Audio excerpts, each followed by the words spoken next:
एक अंधेरे रात की बात है।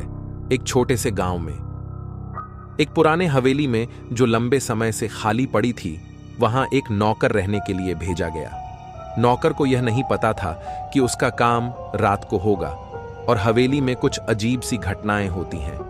रात का समय आता है और नौकर अपने कमरे में जाकर सो जाता है। थोड़ी देर बाद उसके कान में एक बच्चे की रोने की आवाज सुनाई देती है। वह देखता है कि एक छोटा सा बच्चा वहां खड़ा है, उसके साथ खेल रहा है और फिर एक ही पल में गायब हो जाता है। नौकर हैरान होकर दूसरे दिन मालिक से पूछता है कि क्या उसके हवेली में कोई बच्चा रहता है। मालिक चौंक जाता है और कहता है, तुम्हारी बातों का कोई सच्चाई नहीं है, वहां तो कोई बच्चा कभी नहीं रहा है। उसके बाद हर रात नौकर वही बच्चा देखता है और सुनता है। वह बच्चा हमेशा खेलता है और फिर रोता है, लेकिन इतनी तेजी से गायब हो जाता है कि कोई भी उसका पता नहीं लगा सकता।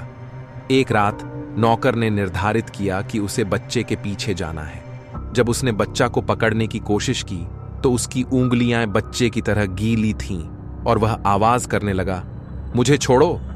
नौकर भागकर अपने कमरे में लौटता है, लेकिन उसके बाद से उसने कभी भी वहां काम नहीं किया। हवेली का रहस्य बरकरार रहा और लोग कहते हैं कि रात को वहां बच्चे की आवाज सुनाई देती है, परंतु उस अजीब और भूतिया बच्चे का कोई पता नहीं चलता।